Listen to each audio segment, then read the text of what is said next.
Hello, welcome to another Tonalist landscape oil painting demonstration with your painter in residence, M. Francis McCarthy, and welcome as well to day 11 of our Past Masters series. The painting I've done the study after today is the original is by Charles Warren Eaton. The only title I could find was called Landscape. It may indeed have had another title at some point, I don't know, or this is one of the things, sometimes all I can really find is an image, and I was very attracted to this image. I like how it's very simple, and I like how he has it in these kind of dusky greenish sort of teal tones. It's a really nice evening painting, and I enjoyed doing it. It went pretty quick too, I have to say. And at this point in time when I did this painting was probably about 8 months ago or so. I was still pretty new to working on the burnt umber, but I have to say I was really sort of pleased at the way that I felt the burnt umber really supported the subject and the type of painting that I was doing a study of, and so that was pretty cool. By the way, I don't know if you have noticed, if you've followed any of my videos, but I do have a real strong tendency to start in the upper left-hand corner, and I can tell you that's a holdover from all my years of being an illustrator, a pen and ink guy, and a pencil guy before that. You always want to start in the upper left-hand corner because your hand is resting in the lower right-hand side of any drawing that you're doing usually. Just thought I'd pass that on. I think it's interesting. I don't know if you do, but we did get a post up yesterday of a really nice scene called Storm Glow. It has a good title too. I am actually home today for lunch. It's Saturday, February 10th here in New Zealand, and I did a couple little paintings in the studio today, but one of the reasons I bring up Storm Glow is I think I'm going to go in this afternoon as soon as I'm done recording this and finish up the larger version of Storm Glow, which I have basically set up to be done as a print. That was in my mind the whole time. I created the image, even from the little study, of course, but the reference that I created to influence the painting as well, all of it. I was thinking I want something that is representative of where I live out here in New Zealand, and I think that painting certainly is. Anyway, hopefully you've checked out that video. It looks like it's doing real well, and I'm pretty proud of it, I can tell you that. So today in the studio I'll be going in and futzing around with that a little bit, and I have another one too that I'll be working on.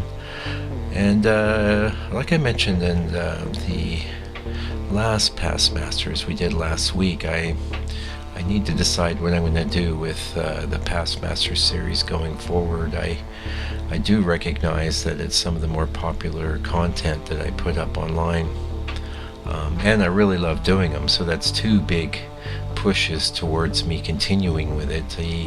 The only downside is that they take up time that I can't spend doing my own scenes, my own designs, and so I'm debating in my mind what I'm going to do. I think I may have come to a decision where I'm going to do maybe 10 larger ones, and as this is day 11, I have another 14 weeks to think about this, but I better get busy, I guess, at some point. So we'll see. Actually, if you have an opinion about it, you can leave a comment in the video comment section. By the way, thank you all you new subscribers. I know I've been thanking you at the end of videos, but really appreciate you subscribing. And also, I notice when I watch a lot of other videos that people say be sure to like and subscribe, but likes are good too, and unless they're negative likes, which I don't know, I got one of those on a couple videos back, and dude, I don't know what your problem is, man. What's not to like? It's just painting, right? Hey, anyway, I guess some people like to express their negative opinions. I personally don't. I don't do that. I mean, I have no shortage of negative opinions, and I may have expressed a few on my videos here, but one thing I don't do is click negative likes on Facebook or YouTube, or, you know, if I don't like it, I just don't watch it. I mean, anyway, that's enough about that. This is kind of a longer one today. It's 8 minutes long. You know what? Let's talk a little about Charles Warren Eaton. Uh-oh. Problems. Uh-oh. Don't worry. We're only going to see a little bit of this for a little while. Yeah, something hit the camera. We were mostly done with that first pass. Clearly we're into the second pass now, and yeah, sorry about that. Unfortunately, it really rubs me raw when that happens, because I can't go back in time, and you know, I could do the painting over again. And actually, I have done that in the case of one of these past masters ones, where the entire study was basically what happens is I hit the camera with my elbow or my foot, or something happens and it knocks off. But there was a case where I did an entire new painting. Here we had enough. You got enough. You can see what's going on. I do apologize, though, and you can rest assured that irritates me more than it's irritating you, because I'm really persnickety about that. I really like to have my paintings well captured.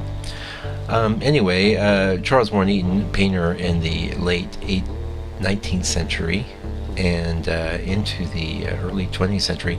Interestingly, though, he didn't paint he took a big gap of maybe 20 years out of his later life where he didn't paint, and then he got back into it for maybe 4 or 5 years, and was doing these I think frankly awful paintings of the Italian landscape. But some people do like him and consider them to be his best work. But maybe I don't know, maybe they're high on postmodernism or something, because it's clearly not to me. But whatever. He was amazing and great in his heyday, though, and in my opinion, really one of the best landscape painters that ever lived. Anyway, I can say we're getting close to the end. Thank you so much for joining me today, and I'll be back again real soon with another video. Meanwhile, please do me the favor of taking good care of yourself and staying out of trouble.